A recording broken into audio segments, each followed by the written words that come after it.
Hi guys, welcome back to my channel. My name is Sophia. Please like and subscribe to the channel. Today I'll be showing you guys how to make this beautiful pleated skirt. Please stay tuned as we begin.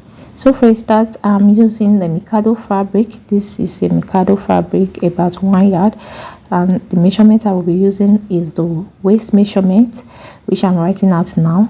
Then I have the length of the skirt.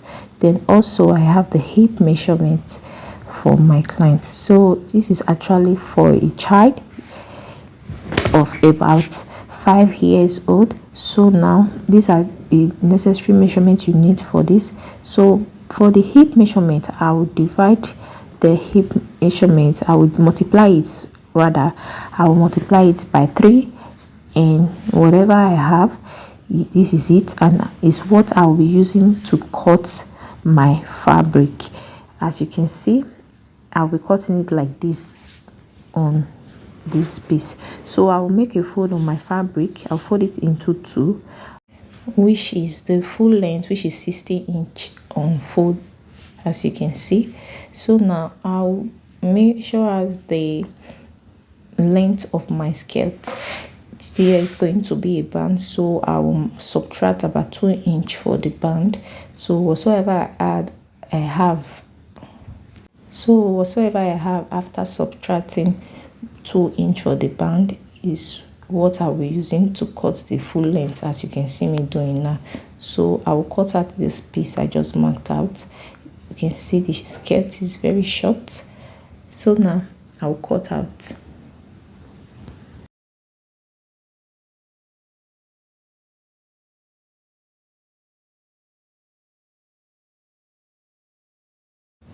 And after cutting, this is how long the piece is. It's about 66-inch long in length, as you can see. So now I'll start making my pleat.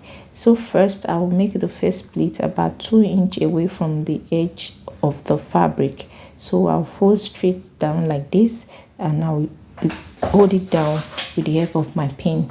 So this is how I'm going to fold all the fabric to make pleats,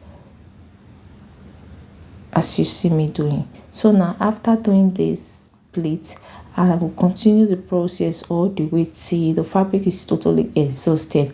And by the time the fabric is totally exhausted, I'll make sure the total length of everything after making the pleats will be the round waist measurement for my client. So after making this pleat and the fabric is totally exhausted, I'll go ahead and measure like this. Then I will measure it to have an accurate measurement of the waist circumference. So now I'll go ahead and give it a good press. You can see after pinning, this is what it looks. I went ahead to fold the edges of the skirt at the bottom. As you can see, I folded it in and sew around.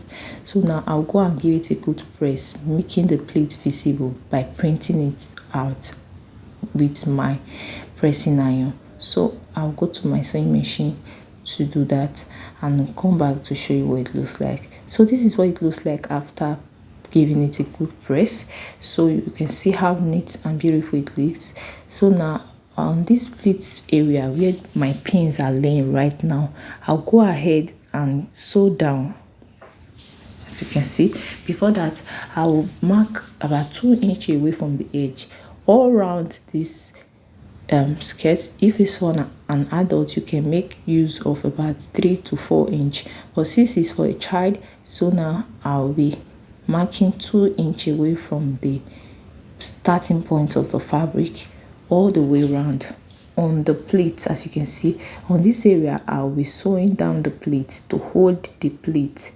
So as you all know, most times when you don't sew these pleats, they might get loose whenever you want to put them on, if there is no proper pressing. So now by the time I go to my sewing machine to secure the pleats on these notched or marked areas, my pleats can stay for as long as possible even without pressing before you wear it.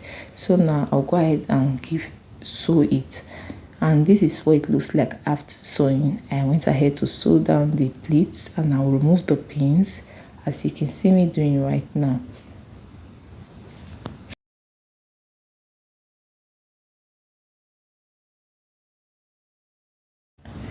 now this is what it looks like after removing the pin. So now I'll go ahead and make sure, as I told you earlier, to make sure the length is accurate. You can see I have the exact measurement of my client's waist, so I left about 1 inch at the edge, so I'll be able to add my zipper on that area.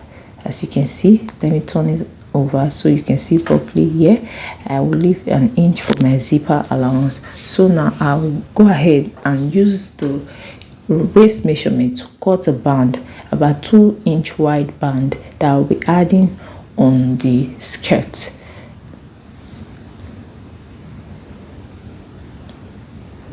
So yeah guys, this is it. I went ahead to cut the band and give it a good press. Now I'll be adding the band to the skirt piece. So now I'll just fold it on top. I'll place it on top like this. You can see it's about 2-inch on fold. So it's the exact length of my skirt of the pleat I already made. So I'll be using 1/2 inch to join the band on the skirt piece, as you can see me doing.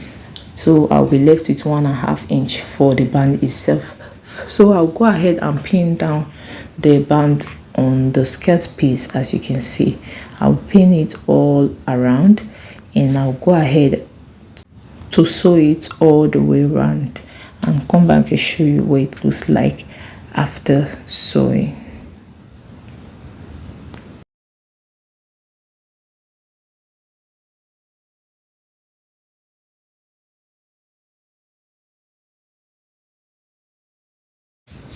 And now guys, this is what it looks like after sewing. This is the right side, as you can see, and this is the wrong side. So I'll place the full piece together like this. I'll join it on both sides together like this, and I'll go ahead to cut out whatsoever extra piece I have on the band.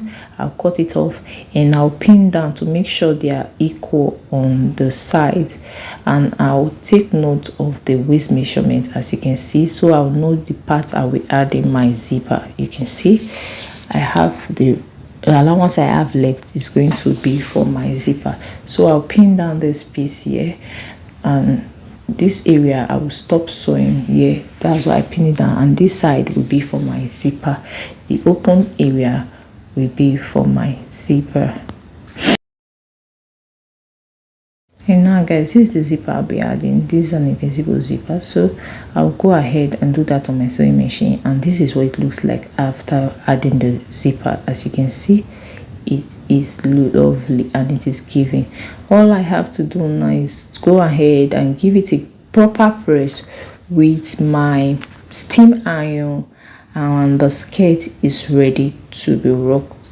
And please don't forget to like and subscribe to my channel. And this is the final look of the skirt. I've not given it a proper press here. Make sure you do give it a proper press to let the pleat relax and look comfortable. Bye for now.